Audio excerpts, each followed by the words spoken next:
అందరికీ నమస్కారం. నేను మీ షణ్ముఖ్.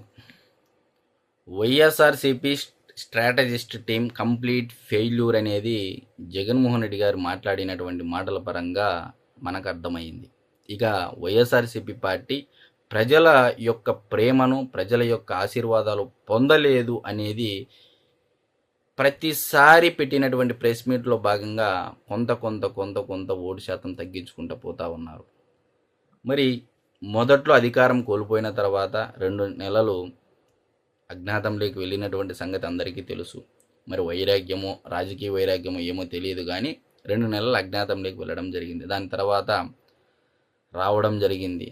వచ్చిన తర్వాత మీరు చూడండి, జగన్మోహన్ రెడ్డి గారు ఇప్పటి వరకు ఒక్క మెడికల్ కాలేజీల అంశం తప్ప మిగిలినటువంటి ఏ అంశాలలోనూ కంప్లీట్గా ప్రజలు అతనికి మద్దతు ఇవ్వలేదు అనేది మనకు స్పష్టంగా అర్థమవుతూ ఉంది. ఈరోజు ఫీజు రియంబర్స్మెంట్, ఫీజు ఫోర్ కార్యక్రమం కానీ ఏదన్నా మీరు చూడండి, ఈరోజు రాష్ట్రంలో జగన్మోహన్ రెడ్డి గారికి అందించేటువంటి స్క్రిప్ట్లు ఏవైతే ఉన్నాయో, ఆ జగన్మోహన్ రెడ్డి గారికి అందించేటువంటి స్క్రిప్ట్లు యొక్క వ్యూహకర్తలు వెనకలు ఎవరున్నారో తెలియదు కానీ కంప్లీట్గా వ్యూహకర్తల వల్ల వైఎస్ఆర్సీపీ పార్టీ యొక్క మనుగడ రాబోయే రోజుల్లో ప్రశ్నార్థకంగా మారనుంది అయితే మనం ఖచ్చితంగా చెప్పొచ్చు.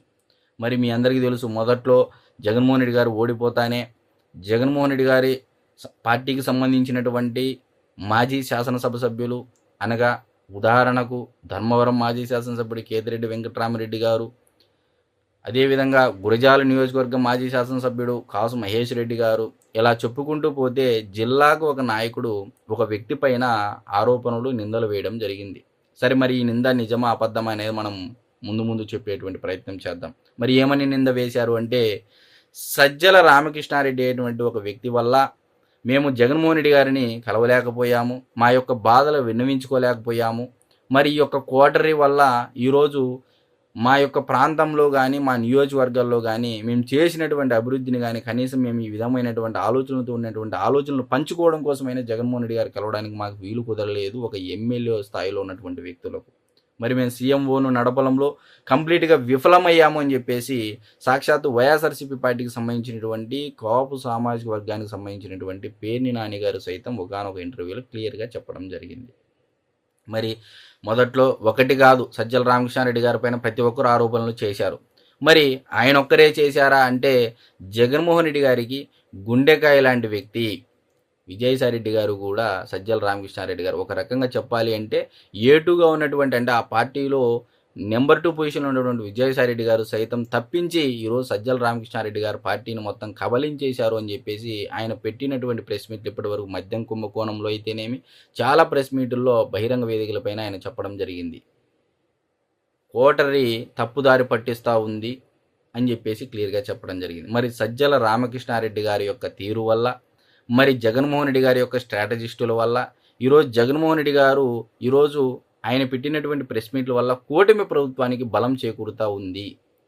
ఈరోజు చంద్రబాబు నాయుడు గారైనా, పవన్ కళ్యాణ్ గారైనా, నారా లోకేష్ గారైనా, ఈరోజు భారతీయ జనతా పార్టీకి సంబంధించినటువంటి శాసనసభ సభ్యులు, పార్లమెంటు సభ్యులైనా ఎవరైనా సరే ఈరోజు మరలా అధికారంలోకి రావాలి, గెలుపొందాలి అంటే ఇక్కడ వారి యొక్క కృషి ఏమో తెలియదు కానీ ఖచ్చితంగా జగన్మోహన్ రెడ్డి గారి యొక్క వల్లే ఈరోజు కూటమి ప్రభుత్వం బలం అనేది రాష్ట్ర ప్రజల్లో అతి ముఖ్యంగా చర్చ జరుగుతూ ఉంది.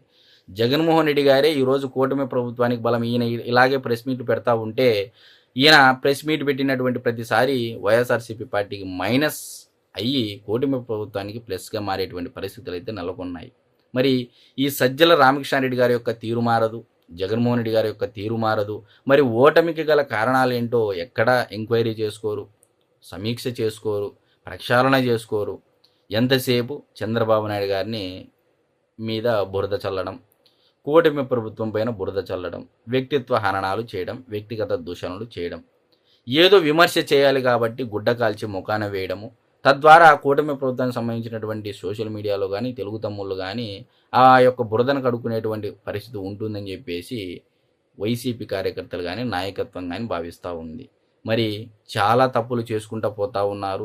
గ్రౌండ్లో వైఎస్ఆర్సీపీ పార్టీకి ఇప్పటికే నిన్నటి ప్రెస్ మీట్ వల్ల దాదాపు 2 జిల్లాలలో ఉన్నటువంటి నియోజకవర్గాల్లో ఉన్నటువంటి ప్రజలు ఒక నిర్ణయానికి రావడం జరిగిందనేది ఇప్పుడే ఒక చర్చ మొదలైంది ఆ 2 జిల్లాలలో అని చెప్పేసి నేను మీడియా ముఖంగా మీ అందరికీ తెలియజేసుకుంటా ఉన్నాను. కాబట్టి ప్రజలారా, వైఎస్ఆర్సీపీ పార్టీకి రాబోయే రోజుల్లో ఫ్యూచర్ ఉండకపోవచ్చు అనే చర్చ నిన్నటి ప్రెస్ మీట్ తర్వాత మొదలయ్యింది ప్రతి ఒక్క పల్లెలో అనేది మనం ఖచ్చితంగా చెప్పొచ్చు. ఎందుకంటే రాజధాని పైన తన యొక్క స్టాండ్ ఏంటి అనేది అటు లోక్సభలో మిథున్ రెడ్డి గారి సాక్ష్యం, ఇటు నిన్న పెట్టినటువంటి ప్రెస్ మీట్ సాక్ష్యం మనందరికీ తెలిసిపోయింది. మరి అదేవిధంగా జగన్మోహన్ రెడ్డి గారికి అందించినటువంటి వ్యూహాలు, మరి ముఖ్యమైనటువంటి కార్యకర్తలను నమ్మిన బంటులు దూరం చేసుకోవడము, మరి రాబోయే రోజుల్లో జగన్మోహన్ రెడ్డి గారి పార్టీ ఇంకా ఏమేమి ప్రెస్ మీట్లు పెట్టేసి మరి జగన్మోహన్ రెడ్డి గారు ఏమేమి మాటలు మాట్లాడతారో అవి ఎంత కూటమి ప్రభుత్వానికి బలాన్ని చేకూరుతాయనేది మనం అందరం వేచి చూడాలి. అందరికీ నమస్కారం.